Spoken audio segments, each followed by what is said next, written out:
Assalamualaikum everyone. Welcome to my YouTube channel Rafi in Austria. আমি আমার last ভিডিওটাতে আমি লিগ্যালাইজেশন প্রসেস নিয়ে ডিটেল আলোচনা করেছি।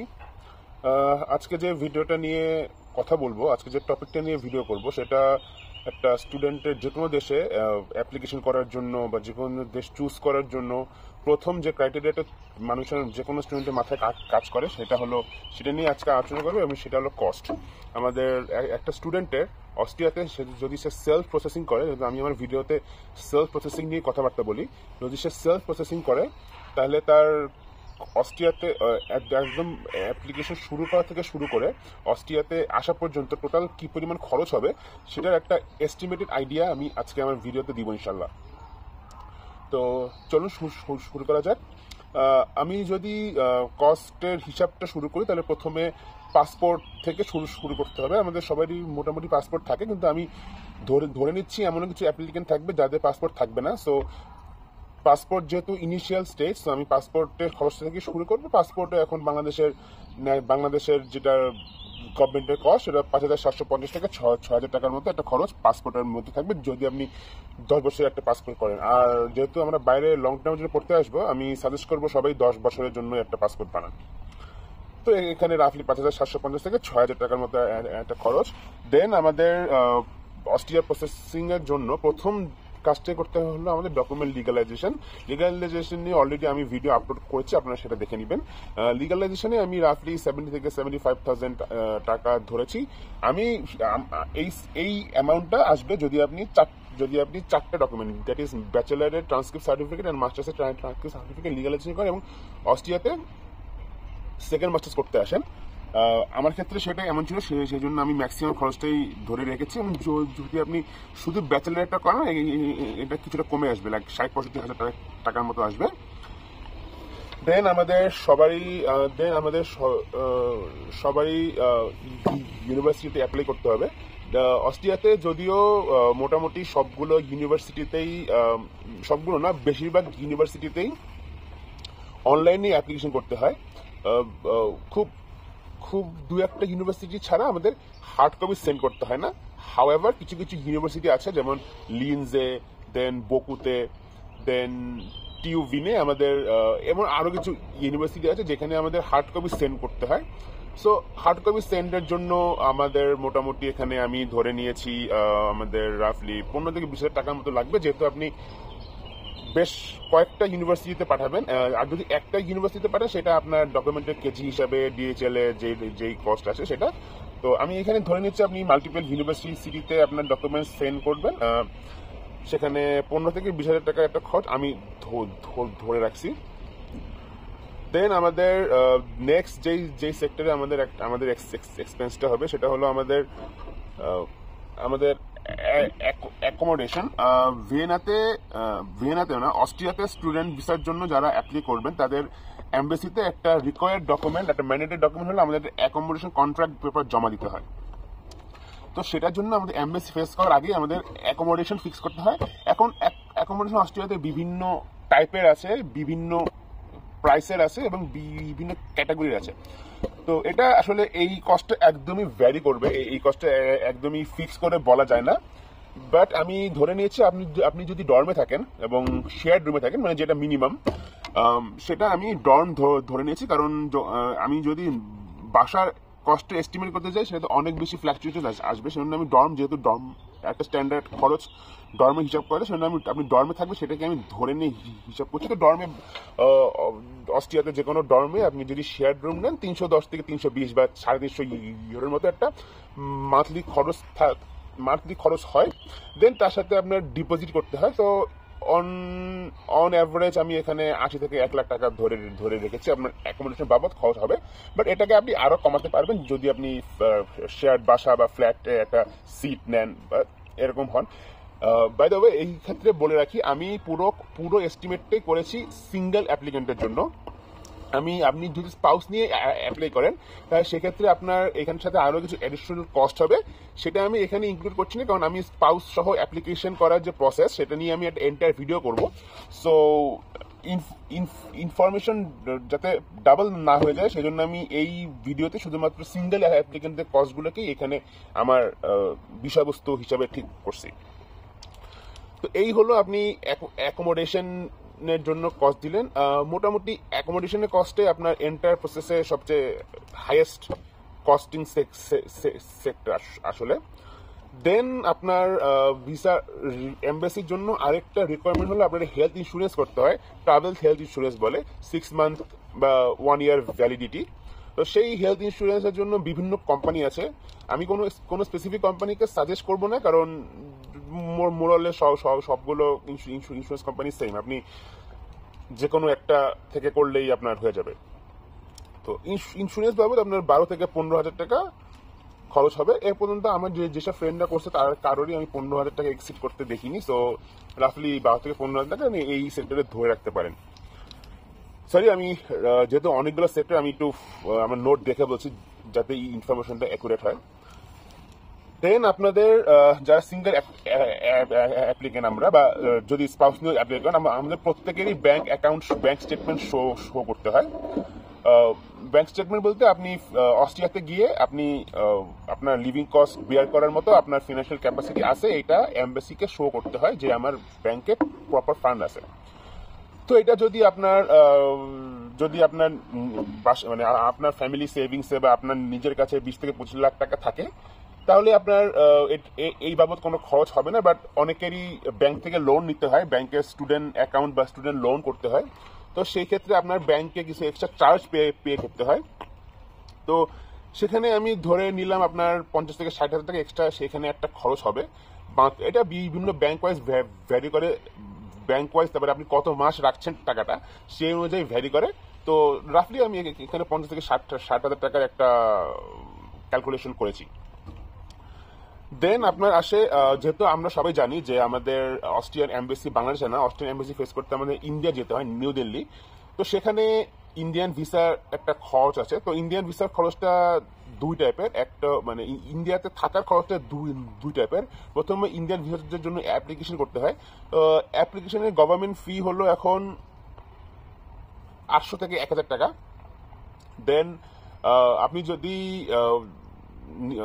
নর্মালি অ্যাপ্লাই করেন, লাইক কোনো এজেন্ট ছাড়া, কারণ এখন আমি শুনেছি ইন্ডিয়ান ভিসার জন্য একটু ক্রাইসিস হচ্ছে, অনেকে ইন্ডিয়ান ভিসাতে একটা বড় অ্যামাউন্টের টাকা খরচ হয়ে যাচ্ছে।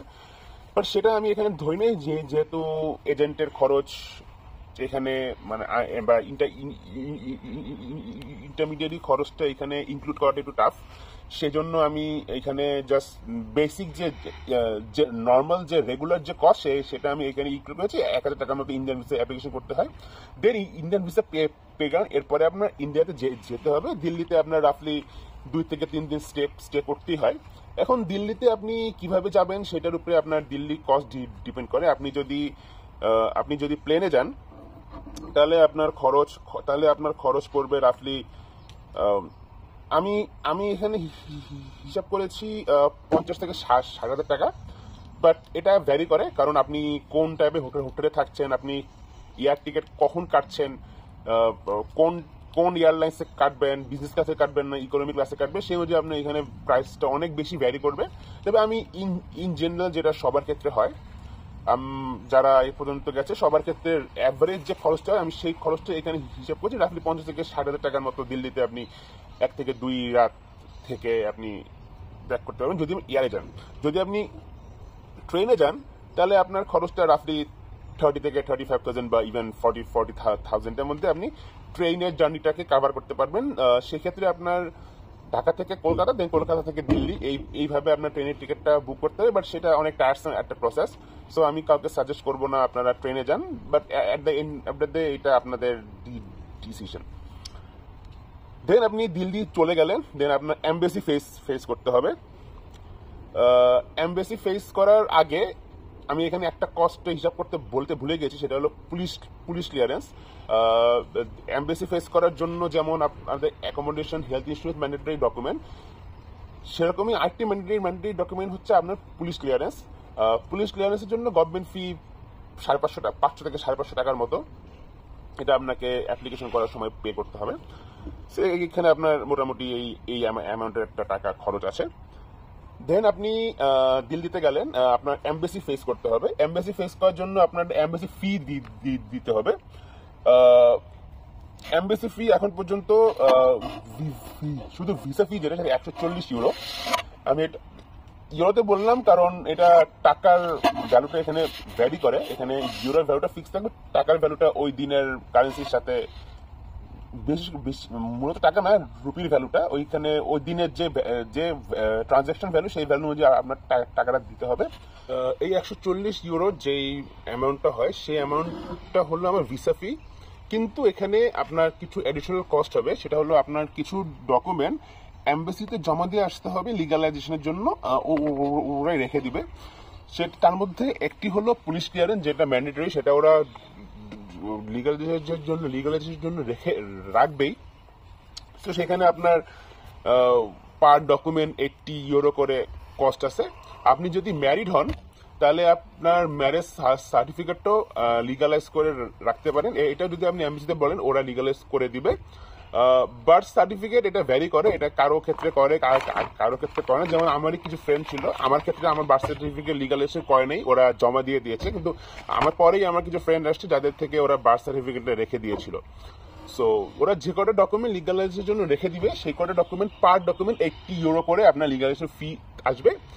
এই কস্টটা অ্যাড হবে হলো আপনার 140 ইউরোর সাথে। সো আমরা যারা করেছি আমাদের একটা ডকুমেন্ট লিগালাইজেশন সহ 20,020 রুপি করে পড়েছিল। বাট যেটা বললাম যে এই রেটটা কম বেশি হতে পারে, কারণ আপনার নাম্বার অফ ডকুমেন্টস লিগালাইজেশন, তারপরে আপনার ইউরো রেট ফ্ল্যাকচুয়েশন, এইটার কারণে এই রেটটা আপ ডাউন হতে পারে। আর একটা কথা, এখানে একটা ইম্পর্টেন্ট কথা বলে রাখি, সেটা হলো এখানে যদি ফ্র্যাকচার থাকে, যেমন আমার ক্ষেত্রে 20,020 রুপি ছিল, সো ওরা আপনার এক্স্যাক্টলি 20,020 রুপি আপনাকে দিতে হবে, ওরা আপনাকে কোনো চেঞ্জেস দিবে না। এবং আপনি যদি বেশি অ্যামাউন্ট দেন ওরা আপনাকে আবার বলবে যে না আমাকে এক্স্যাক্টলি 20 রুপি ম্যাচ করে দেন। সো এই জিনিসটা আপনার মাথায় রাখতে হবে যে আমি এক্স্যাক্টলি যে অ্যামাউন্টটা হয় সেই অ্যামাউন্টটা আমার নিয়ে যেতে হবে। দেন আপনি এমবেসি ফেস করে আসলেন। এখন এমবেসি ফেস করে আসলে ইনশাল্লাহ আশা করা যায় আপনার রেজাল্ট পজিটিভ হবে, আপনি ভিসা অ্যাপ্রুভাল পাবেন। ভিসা অ্যাপ্রুভাল পাওয়ার পরে আপনার যে পাসপোর্টটা আছে, পাসপোর্টটা আপনার ভিএফএস এর থ্রুতে সাবমিট করতে হবে for getting the visa stamp into your passport. তো সেটার জন্য একটা কস্ট আছে। আপনি ভিএফএস এর থ্রুতে যে পাসপোর্টটা জমা দিবেন সেই পাসপোর্টটা জমা দেওয়া একটা কস্ট আছে, সেটা হলো 150 ইউরো। 150 ইউরো হলো ভিসা ফি। এখানে আপনার আবার 150 ইউরো ভিসা ফি পে করতে হবে, প্লাস 7,000, সো 7,000 বিডিটি। এইটা করলে যত অ্যামাউন্ট আসে রাফলি 27,800 থেকে 30,000 টাকার মতো আমার সময় পড়েছিল। এখন ইউরো রেট ফ্ল্যাকচুয়েশনের জন্য যদি রেট উঠানামা করতেই পারে, যেহেতু আমি বললাম ইউরো রেটের উপরে এটা ডিপেন্ড করে। প্লাস আপনি যদি পাসপোর্টটা আপনার হোম ডেলিভারি নিতে চান তাহলে সেক্ষেত্রে আপনার এই 150 ইউরো প্লাস 7,000 বিডিটির সাথে আপনার 1300 থেকে 1400 টাকা আপনার এক্সট্রা পেমেন্ট করতে হবে যদি আপনি বাসায় ডেলিভারি নিতে চান আপনার পাসপোর্টটা। আর যদি আপনি ভিএফএস এ গিয়ে কালেক্ট করতে চান তাহলে আপনার এই যে এক্সট্রা 1400 টাকা, এই 1400 টাকাটা আপনার খরচ করা লাগবে না। আমি সাজেস্ট করি আপনি বাসায় নিয়ে নেন, কারণ ভিএফএস এ গিয়ে কালেক্ট করা আর বাসায় ডেলিভারি নেওয়ার মধ্যে খুব একটা ডিফারেন্স নেই। বাট আপনি যদি কস্ট সেভ করতে চান তাহলে আপনি এই খরচটা বাদ দিতে পারেন, এটা ম্যান্ডেটরি কোনো কিছু না। দেন আপনি পাসপোর্ট জমা দিয়ে দিলেন, আপনার পাসপোর্টে ভিসা লেগে আসলো। এখন আপনার যে খরচটা হবে সেই খরচটা হলো শপিং এর। এই শপিং এর খরচটা আসলে ফিক্স করে দেওয়াটা একটু ডিফিকাল্ট, কারণ আপনি কি কিনবেন, আপনি কত দিনের শপিং করবেন, আপনার অ্যাবিলিটি কেমন, আপনার বাজেট কিরকম, সেইটার উপরে আসলে শপিং এর কস্টটা ডিপেন্ড করে। রাফলি আমার আমার বা আমার ফ্রেন্ড যারা আগে আসছে তাদের সাথে কথা বলে যেটা মানে বুঝতে পারলাম সেটা হলো আপনার রাফলি 50,000 থেকে 1 লাখ টাকার মধ্যে আপনি শপিং এর খরচটা করে নিতে পারবেন। বাট দেন এটা ডিপেন্ড করে আপনি যদি কোন শপিং মলে যাচ্ছেন সেটার সাথে এটা ডিপেন্ড করে। আমি শপিং নিয়ে আমি একটা এন্টায়ার ভিডিও করব, কারণ আমরা যারা বাংলাদেশ থেকে আসি তারা আমরা এই শপিং এর জায়গাটাতে আমরা বেশ কিছু ভুল করি। কারণ এমন অনেক প্রোডাক্ট আছে যেটা আমরা বাংলাদেশ থেকে নিয়ে আসি, কিন্তু সেটা এখানে বাংলাদেশ থেকে সেম বা ইভেন কম প্রাইসে আরো বেটার কোয়ালিটি পাওয়া যায়। সো আমরা খামোখা আমাদের লাগেজের ওয়েট বেশি নিয়ে আমরা এগুলো করি। আমি সেই জন্য শপিং নিয়ে আমার একটা এন্টার ভিডিও আসবে আমাদের ভিডিও সিরিজে। তো গেল এখানে আমি 50 থেকে 1 লাখ টাকা একটা খরচ ধরে নিয়েছি, এর চেয়ে বেশি রাফলি হয় না ইউজুয়ালি। দেন আপনার এখন আসবে আপনার প্লেন ফেয়ার। আপনি শপিং করে ফেলেছেন, এখন আপনার ফ্লাই করতে হবে।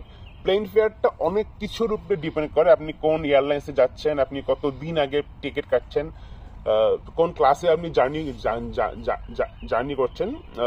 যেমন আপনি 1 সপ্তাহ আগে যদি টিকিট কাটে সেটা একরকম প্রাইস হবে, আপনি যদি 1 মাস আগে টিকিট কাটে সেটা একরকম প্রাইস হবে। বাট আমি যেটা বলবো সেটা হলো আপনি কারণ আপনি যখন ভিএফএস পাসপোর্ট জমা দিবেন তখনই আপনার একটা ইয়ার বুকিং দেখাতে হয়। তো আমরা নর্মালি যেটা করেছি, ইভেন আমিও সেটা করেছি, আমরা একটা ফলস বুকিং দেখাই। ফলস বুকিং দেখাইলে সেখানে যদি আমরা যদি নিজে করতে না পারি, কোনো এজেন্সি যদি হেল্প নেই, তাহলে আমার সেখানে 500 থেকে 1,000 টাকা। আমরা যদি দামি এয়ার টিকিট করতে চাই তাহলে আমরা যদি নিজেরা অনলাইনে করতে পারি তো বেটার। যদি আমরা অনলাইনে করতে না পারি তাহলে আমাদের কারো হেল্প নিতে হলে রাফলি 500 থেকে 1,000 টাকা এখানে একটা খরচ আছে, যেটা আননেসেসারি। কারণ আমাদের যেহেতু ইভেন্চুয়ালি এয়ার টিকিট লাগবেই ফ্লাই করার জন্য। So what we can do is, আমরা ভিএফএস এ যখন পাসপোর্ট জমা দিতে যাব সেদিন থেকে আমরা আগামী 2-3 মাসের মতো একটা ইন্টারভেল দিয়ে আমরা টিকিটটা করে ফেলতে পারি। তাতে আমাদের দুটো লাভ হবে, সেটা হলো দামি টিকিটের জন্য আমাদের এক্সট্রা খরচটা সেটা আমরা ইজিলি অ্যাভয়েড করতে পারবো। এবং যেহেতু আমরা একটা বড় টাইম গ্যাপে 2-3 মাসের টাইম গ্যাপে আমরা এয়ার টিকিট করছি, সো এয়ার টিকিটের প্রাইসটা আমাদের রিজনেবল হবে। লাইক যেই টিকিট আপনি দেখা গেল যদি আপনি 1 সপ্তাহ বা 10 দিন আগে করেন আপনার 1 থেকে 1.5 লাখ টাকা কস্ট আসবে, সেই টিকিটই যদি আপনি 2-3 মাস হাতে রেখে করেন তাহলে আপনি 60 থেকে 70 হাজার টাকায় সেই টিকিটটা পেয়ে যাবেন ইনশাল্লাহ। তো এক্ষেত্রে আপনাদের একটা বড় সেভিংস করা পসিবিলিটিস আছে। সো আমি সাজেস্ট করবো যে ওই সময় আপনারা এই এয়ার টিকিটটা করে ফেলেন, তাহলে আপনি রাফলি 50 থেকে 60 হাজার টাকা বা 70 হাজার টাকা আপনি এয়ার টিকিটটা করে ফেলতে পারবেন। বাট দেন আগে এটা ভ্যারি করে, কোনো এয়ার টিকিট 1 থেকে 1.5 লাখ টাকারও আছে, সেটা এয়ারলাইন্সের উপরে ডিপেন্ড করে। সো এখন আপনি এয়ার টিকিট করে ফেললেন, এখন আপনার লাস্ট যে খরচটা আছে সেটা হলো আপনার ব্যাকআপ মানি। আপনি অস্ট্রিয়াতে যে জব পাওয়ার আগ পর্যন্ত আপনি যেই টাকাটা নিয়ে যাবেন আপনার এক্সপেন্সেস বিয়ার করার জন্য, সেই টাকাটার হিসাব। এখন এই হিসাবটা আসলে একদমই আপনার পার্সোনাল। আপনার লাইফস্টাইল কিরকম হবে, আপনি কিরকম রেন্টের অ্যাকোমোডেশনে থাকবেন, আপনি কি টাইপের ফুড কনজিউম করবেন, আপনি সেইটার উপরে আপনার ডিপেন্ড করে। বাট যাওয়ার সাথে সাথে ইনিশিয়ালি কিছু খরচ আছে, তো সেগুলো আপনাকে বিয়ার করতে হবে, যেমন ইন্স্যুরেন্স, তারপরে হেলথ টিকিট না, ইন্স্যুরেন্স, ট্রাভেল টিকিট, এগুলোর জন্য আপনার মান্থলি একটা এক্সপেন্স যাবে। দেন বাসা নেওয়া, সব মিলিয়ে আপনার ইনিশিয়ালি একটা বড় অ্যামাউন্টের টাকা খরচ হবে। তো আমি সবাইকে সাজেস্ট করব যে রাফলি 3 থেকে 3,500 ইউরো ব্যাকআপ নিয়ে আসতে, কারণ আপনার এখানে এসে জব পেতে 6 থেকে 7 মাসের মতো টাইম লেগে যেতে পারে। তো এই টাইমটা আপনাকে ব্যাকআপ দেওয়ার জন্য 3 থেকে 3,500 ইউরো ওই সমমূল্যের টাকা আপনার সাথে করে নিয়ে আসাটা সেফ। তারপর এটা আপনার সামর্থ্যের উপরে ডিপেন্ড করে। সো এইখানে আপনি আপনার সামর্থ্য অনুযায়ী আপনি নিয়ে আসতে পারেন। সো রাফলি আমি এখন পর্যন্ত যে হিসাব দিলাম, আমার হিসাবে 7 থেকে 7.5 লাখ টাকা আপনার একটা খরচ আছে। বাট যেটা বললাম, ফিক্সড খরচগুলো বাদ দিলে বাকি খরচগুলো আপনাদের উপরে ডিপেন্ড করে। আপনারা এখানে চাইলে কিছু খরচ সেভিংসও করতে পারেন বা কিছু খরচ অ্যাডও হতে পারে। আবারও বলছি, আমি অলরেডি বলেছি, আবারও বলছি, এটা পুরোটাই হলো সিঙ্গেল অ্যাপ্লিকেন্টের খরচ, আমি স্পাউসের খরচ এখানে অ্যাড করিনি। সো এই তো আপনার মোটামুটি এই পরিমাণ খরচ আপনার হবে আপনি অস্ট্রিয়াতে ল্যান্ড করা পর্যন্ত। সো এই হলো আজকের ভিডিও। সবাই ভালো থাকবেন। আমাদের থেকে আরো কি কি বিষয় জানতে চান সেগুলো কমেন্ট করে জানাবেন। আমাদের চ্যানেলটাকে সাবস্ক্রাইব করবেন, আমাদের ভিডিওটা ভালো লাগলে শেয়ার করবেন, এবং আপনার আমাদের জন্য আপনাদের কি কি সাজেশন আছে সেগুলো আমাদেরকে দিবেন। আমরা আমাদের নেক্সট ভিডিওগুলোতে সেগুলো ইমপ্লিকেশন করার চেষ্টা করবো ইনশাল্লাহ। তো সবাই ভালো থাকবেন, সুস্থ থাকবেন। সালামু আলাইকুম।